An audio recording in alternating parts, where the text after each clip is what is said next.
오늘부터는 좀 큰 제목이 주어집니다. 주님을 환영하는 방법입니다. 주님을 환영하는 방법이라는 주제로 이제 말씀을 나누고자 합니다. 이 주제는 이제 우리가 단순히 1년의 특별한 절기, 예를 들어서 이제 뭐 부활절이라든지 성탄절, 반짝 예수님의 오심을 이렇게 환영하고 또 부활된 주님을 환영하는 어떤 그런 형식적으로 맞이하는 그런 차원을 넘어서서 우리의 삶 전체가 특별한 절기가 아닌 우리 존재 자체를 하나님께 드리는, 예수님께 온전히 내어드리는 삶의 근본적인 어떤 그 환영하는 방법에 대한 그런 가르침으로 우리가 접근을 하면 좋겠습니다. 오늘 본문 말씀을 보면 이제 예수님께서 나귀를 타시고 예루살렘에 입성하시는 장면, 이걸 우리가 이제 종료주일이라고 이야기를 합니다. 종료주일 사건을 기록하고 있습니다.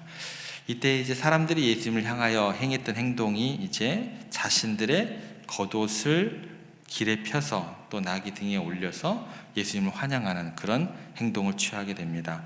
그러니까 백성들이 자신들의 겉옷을 길에 펼친 행위는 단순히 뭐 존경하는 그런 표시를 넘어서 자신들의 그 마음과 정성과 뜻을 다 드리겠다라는 그런 헌신의 표현으로 우리가 이해를 하면 좋을 것 같습니다.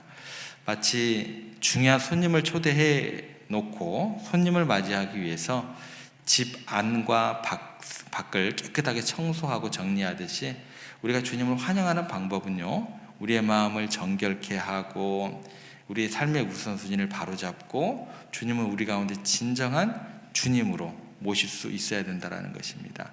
그래서 보통 신앙을 가지고 있는 많은 종교들 가운데요, 주님이라고 부르는 종교는 어디밖에 없어요? 기독교밖에 없습니다. 다른 어떤 종교도 주님이라고 부르는 종교는 없습니다. 우리가 주인 되시는 그분을 진정으로 모셔야 된다라는 거예요. 그래서 어디 가서 아무 장소에서나 주여 주여 이러시면 안 돼요. 저 기독교인이구나 바로 하십니다. 우리가 우선순위를 바로 잡고 주님이라고 고백했으면 우리의 마음과 뜻, 정성이 주님을 향할 수 있고 정결한 마음 우리가 나갈 수 있다라는 것입니다.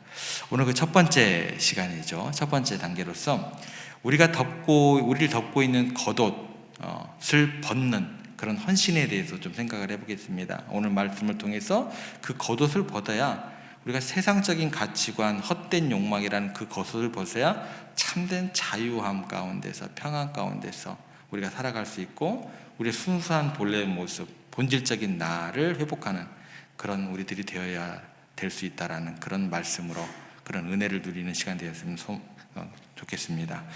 여러분, 우리가 이렇게 혼란하고 이제 복잡한 세상 속에서 과연 어떤 모습으로 살아가고 있는지, 예전에 우리 어르신들이 살아갈 때보다 우리는요, 옷을 더 많이 껴입어요. 그죠? 우리 자신을 복잡하고 혼란한 세상 가운데서 더 지키려고, 보호하려고, 그런 어떤 그런 미명 아래 때로는 남들에게 더 잘 보이기 위해서 또 나의 부족함을 어떻게든지 감춰야 돼요. 그죠? 감추기 위해서 여러 겹의 겉옷을 덧입고 살아가게 됩니다. 예를 들어서 추워지면 어떻게 돼요? 옷을 하나씩 껴입는 것, 여러 겹 껴입는 것. 험악한 시대를 살아가니까 갈수록 우리가 겉옷을 껴입게 되더라는 거예요. 그렇다면 우리가 입고 있는 이 겉옷들이 구체적으로 어떤 것을 의미할까? 좀 하나씩 생각을 해보겠습니다. 혼란하고 복잡한 세상에서 어떤 모습으로 살아가고 있는지, 그 겉옷은 또 어떻게 되어지고 있는지. 먼저 세상의 옷들이 있을 거예요. 세상의 옷은 뭘까요? 세상적인 신분이 될 겁니다. 우리가 가진 직위, 또 직책, 또 학력, 사회적 타이틀이 이에 해당될 것입니다. 또한 사회적인 지위도 마찬가지겠죠. 명예, 또 인맥, 배경, 출신, 학교, 우리를 규정짓는 겉옷들이 뭐예요? 굉장히 많아요. 또 뭐가 있을까요? 물질적인 것도 있겠죠. 물질적인 풍요, 재산, 소유물, 심지어 이게 어디까지 연결이 되냐면 요즘에는요, 우리의 소비 습관까지, 명품이네, 또 어떤 것이네, 그런 것들까지 이 겉옷의 범주에 포함되더라는 거예요. 갈수록 이런 것들이 더 많아져요. 또 뭐가 있을까요? 외적인 모습, 외모도 그렇죠. 요즘 외모도 사죠. 요즘 외모도 사요. 그렇죠. 옷차림, 말할 것도 없고 스타일, 스타일리시라고 해가지고 예전에 다루지 않았던 그런 것들 가지고 다 이렇게 상품화가 되고 겉옷의 일부가 되더라는 거예요. 심지어 출신 지역, 요즘에는 이제 가족 배경까지 이제 다 마찬가지로 우리가 덮고 있는 겉옷이 될 수 있습니다. 이처럼 겉옷은요, 갈수록 복잡한 시간을 살아가면 살아갈수록 그 세대가 되면 될수록 다양한 형태로 우리 삶에 나타나게 됩니다. 이러한 것들은 때로는요, 세상의 모진 풍파에서 우리를 잠시나마 보호해 주는 것처럼 느껴지기도 하고, 때로는요, 다른 사람 앞에서 우리의 가치를 자랑하고 과시하기도 하고, 이렇게 포장하는 수단으로 잘못되게 사용되기도 합니다. 이거를 이제 어떻게 접근하면 좋을까요? 화려한 무대 의상처럼 우리의 진정한 모습이 그 화려한 무대의 조명이나 또 뭐랄까요, 화려한 무대 의상에 가리고 있는 것처럼 우리의 진짜 모습은 무대 위에 화려한 조명이 비춰지는 모습이 아닌데, 화려한 그 의상이 우리의 진짜 모습은 아닌데 그렇게 가려지는 거하고 똑같다라는 것입니다. 그래서 우리 인간의 마음 속에는요, 끊임없이 무언가를 더 입으려는, 더 채우려는 욕망이 끊임없이 꿈틀거린다라는 거예요. 마치 이제 옷장에 옷이 가득 채워져 있는데도 새로운 옷을 사고 싶어 하는 것처럼 우리는 끊임없이 더 나은, 더 화려한 것, 그런 겉옷을 갈망하게 됩니다. 그래서 우리의 삶을 돌아보면은요, 어릴 때부터 계속해서 이런 욕망 가운데 휘둘려 왔던 우리들의 모습을 보게 돼요. 어린 시절에는 친구가 어떤 학용품을 옆에서 새 것을 하나 가지고 왔어요. 저것보다 더 좋은 거 갖고 싶어 하고, 공부하는 학창 시절에는 저 친구보다 내가 더 좋은 성적을 받아서 더 인정받고 싶어 하고, 사회에 나와서는 어때요? 더 높은 직위, 더 많은 재산, 더 큰 명예, 더 넓은 집, 더 좋은 차를 얻기 위해서 치열하게 그렇게 경쟁을 하게 됩니다. 이러한 욕망들은 우리를요, 끊임없이 다른 사람하고 비교하게 만들고, 지금 주어진 것에 만족하지 못하게 만들고, 우리 가운데 감사를 사라지게 하게 만들더라는 거예요. 진정한 나를 알고 있다고 한다면, 이런 불평, 불만, 비교, 만족하지 못함에 대한 것들은 하나씩 내려놓고 옷을 벗는다고 한다면 그렇게 되지는 않을까라는 생각을 하게 됩니다. 결국 우리가 어떤 상황 가운데 놓이게 되냐면, 끊임없이 불안해요. 끊임없이 뭔가 쫓기는 것 같아요. 경쟁을 하게 되고, 그러다 보면 어떻게 될까요? 우리들에게 주어지는 것은 늘어나는 한숨이고, 또 좌절이고, 실망 속에서 살아가는 그런 악순환에 빠지게 되더라는 것입니다. 끝이 없는 경주 같아요. 진정한 행복과 만족을 찾지 못한 채 덧없는 것들을 그렇게 막 쫓아가면서 영원한 것이냐, 그렇게 우리가 살아가더라는 것입니다. 우리가 입는 이런 겉옷은요, 결국은 뭐가 되냐면 사회적인 상징이 돼요. 그래서 우리가 신분과 지위를 드리는 매우 중요한 역할을 하게 됩니다. 그래서 이런 사회적인 상징이 우리를 가둬버려요. 그 사회적인 상징 가운데, 옷 가운데 가둬버려요. 특정한 틀 안에 가둬버려가지고 진정한 나를 가리게 만들 뿐만 아니라, 나뿐만 아니라 다른 사람에게까지 영향을 미치게 됩니다. 그 사람을 그 옷으로 판단을 내버려요. 외형적으로, 모습으로 바라봐요. 쉽게 판단하고 평가를 하게 돼요. 이런 심각한 오류를 범하게 된다라는 것입니다. 우리는 종종 이러한 겉옷들을요, 너무나 소중하게, 때로는 내 자신의 전부인 것처럼 여기면서 세상적인 지위와 또 물질적인 그런 것들에 깊이 집착하여 과감히 벗어버리지 못하게 되는 그런 수렁에 빠지게 됩니다. 그래서 우리가 진정으로 중요하게 생각해야 될 하나님의 말씀 가운데 주어진 영적인 가치가 무엇인지, 하나님과의 관계, 그 친밀한 관계가 무엇인지, 이런 것들이 내팽개치게 되는 거죠. 소홀히 여기게 되고 놓치게 된다라는 것입니다. 그래서 높은 자리에 올라갈수록 무거운 짐을 주님께 맡겨야 되는데 내가 다 떠안아요. 막 온 짐을 제가 다 떠안는 거죠. 그죠? 더 많은 책임, 막 부담을 짊어지고, 주님께서 내 짐을 내게 맡겨라라고 얘기를 해야 하는데 오히려 막 내가 짐을 더 떠안아요. 그리고 대중의 시선과 평가에 더욱 민감해지고, 그러다 보면 때로 이제 청문회 같은 데 과정을 보면 낱낱이 벗겨지고, 요즘엔 벗겨져도 창피한 줄은 몰라요. 어떻게 된 게. 예. 수치를 수치로 알아야 되는데 이게 세상이 어떻게 될지는 모르겠는데, 옛날에는 수치로 알았는데 요즘에는 벗겨져도 내가 뭐 잘못했냐 이래요. 예. 이런 과정들을 통해서 우리가 깨달아야 될 게 뭐냐면, 세상적인 것들의 허망함, 일시적인 것들, 그런 것들을 뼈저리게 깨닫게 되지만, 우리가 그 전에 참된 복음 안에서, 말씀 안에서 미리 모든 것들을 주님 안에서 내려놓고 가볍게 자유롭게 살아가는 것이 얼마나 중요한지, 그 세상의 모습들을 보고 우리가 도전받고 회개해야 되지는 않나라는 생각을 하게 됩니다. 최초로 대서양을 횡단한 비행사가 있습니다. 찰스 린드버그라는 사람인데요, 그가 굉장히 젊은 시절에 대서양을 횡단을 했어요. 현대의 기준으로 보면 상상하기 어려울 정도로 기본적인 장비만 갖춘 첨단 장비가 없이, 엔진과 프로펠러 딱 이 정도예요. 그리고 몸을 실을 의자, 아주 기본적인 어떤 비행기로 대서양을 횡단하는 당시로서는 불가능하다고 여겼던 그런 놀라운 업적을 이뤘습니다. 그가 이제 인생의 말년에 옛날 비행기가 보고 싶었던 거예요. 그래가지고 박물관을 찾아갔어요. 오랜만에 비행기에 오른 그를 이제 기자들이 따라갔어요.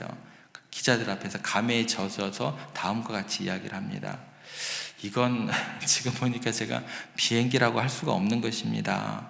고도계도 없고 유량계도 없고 기타 안전장치가 하나도 없는 그저 엔진과 프로펠러, 그리고 몸을 실을 만한 의자가 전부인 그냥 탈 것에 불과하네요. 어떻게 이것을 탈 생각을 했는지 제가 이해가 되지 않습니다 라고 그때를 회상하면서 기자들 앞에 이야기를 하게 됩니다. 여러분, 근데 그렇게 초라하게 보이는 지금의 시작으로는 도저히 대서양을 횡단할 수 없을 것 같은 비행기였지만, 역설적으로요, 사실은 그렇기 때문에 모든 불필요한 무게를 덜어냈기 때문에 대서양을 횡단할 수 있었던 겁니다. 불필요한 모든 장비와 무게를 덜어내고 딱 뭐하기에 필요한 것만, 비행에 필요한 최소한의 것들로만 비행을 했기 때문에 당시의 기술로는 거의 불가능하고 여겼던 대서양 횡단이라는 위대한 업적을 이룰 수 있었던 것입니다. 제가 여주 온 지 지금 3년째가 들어갔어요. 죄송한 얘기지만 그냥 이해하고 들어주세요. 제가 목회를 여기서 5년을 하든 10년을 하든 웬만해서는 어떤 연합회 활동을 제가 안 할 거예요. 제 성격도 그러고, 제가 주어진 하나님에 대한 기도하고 준비하는 그런 어떤 목회의 길도 그러고, 우리 교회에서 감당해야 될 것은 저는 감당하는 것은 맞다고 봐요. 근데 제가 그 역할까지 뭐라 그럴까요? 뭐라고 그러던데, 그걸 무슨 이사라고 그러던데,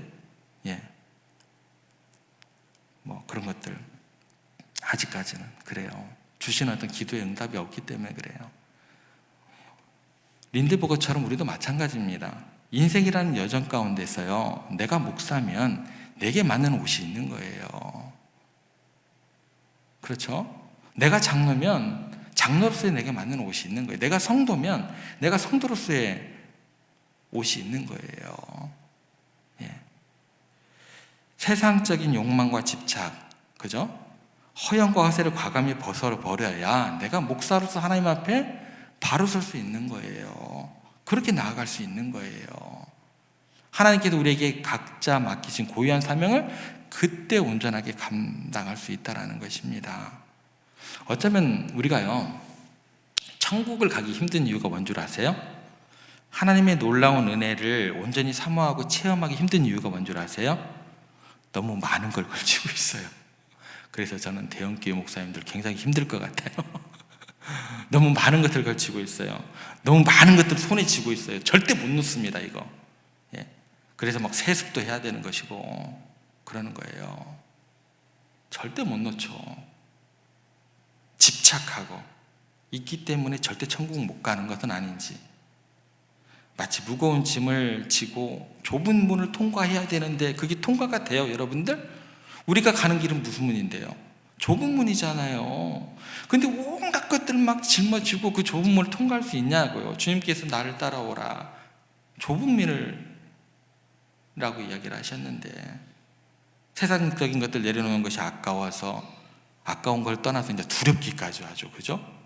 진정으로 영적인 가치가 뭔지, 영원한 생명을 놓치고 있는 것은 아닌지, 하나님의 풍성한 은혜를 누리지 못하고 있는 것은 아닌지, 우리 스스로 남 얘기할 거 없죠. 우리 스스로 돌아봐야 된다라는 거예요.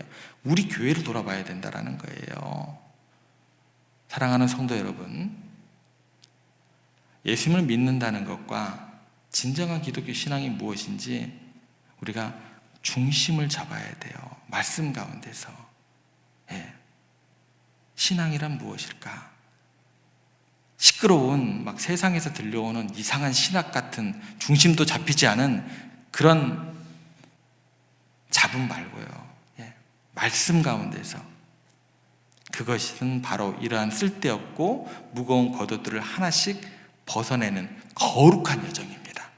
내 짐을 주님께 맡기고 옷을 하나씩 벗어내고 세상적인 치장과 허세, 욕망과 집착을 과감히 벗어버리고 하나님께서 우리에게 창조하신 본래의 순순한 모습, 죄로 인해서 더럽혀졌던, 죄로 인해서 막 옷 입혀졌던 그런 것들 다 과감히 벗어버리고 본질적인 모습으로 하나님 앞에 겸손하게 나아가는 것입니다. 마치 갓 태어난 아기처럼 아무것도 걸치지 않은 순전한 모습으로 하나님을 사랑한다고 고백하고 그분의 은혜만을 구하는 우리들이 되어야 된다는 거예요. 쉬운 일이 아닙니다. 절대 쉽다고 얘기 못합니다. 그런데 오랜 시간 동안 우리를 덮고 있었던 겉옷들을 벗어내는 것은 마치 피부의 일부를 벗겨내는 것처럼 고통스럽고 두려울 수 있습니다. 그러나 기억하시기 바랍니다. 그 겉옷들은요, 내가 아니에요. 진정한 내가 아닌 거예요. 그것들은 세상이 만들어내는 허상이며 우리를 하나님으로부터 갈수록 멀어지게 하는 것들이다라는 거예요. 이러한 겉옷들을 우리가 세상의 헛된 가치관에 묶어두고 하나님께서 창조하신 진정한 나, 본래의 순수한 모습을 잃어버리게 만들 수 있다는 것입니다. 과감히 벗어버리고 겸손하고 정직한 마음으로 주님 앞에 우리가 서야 될 것입니다. 예수님께서 오늘 본문에 보면 예루살렘에 입성하실 때 많은 사람들이 자신들의 겉옷을 길에 펴서 그분을 환영했습니다. 존경의 표시를 넘어서서 자신들의 모든 것을 주님께 드리겠다라는 헌신의 표현입니다. 우리 또한 이런 간절한 마음으로 우리를 덮고 있는 모든 겉옷들을 과감히 벗어던지고 진정한 마음으로 주님을 헌신하면서 환영해야 할 것입니다. 오늘 말씀을 기억하시면서 내 자신을 돌아보는 시간을 가지시기를 바랍니다. 나를 덧입고 있는 세상적인 겉옷은 무엇인지, 그것 버리기 위해서 무엇을 해야 하는지 생각하시고 겸비하는 마음으로 우리 하나님께 기도를 드리시고, 그렇게 기도할 때에 우리의 중심을 꿰뚫어 보시는 하나님께서 우리의 진실한 마음을 감찰하시고 성령 하나님께서 능력을 주셔서 당신의 형상대로 우리를 오늘 또 회복시켜 주실 것을 믿습니다. 그 성령 하나님과 오늘 또 동행하시는 행복한 하루 되시기를 주님의 이름으로 부탁드립니다.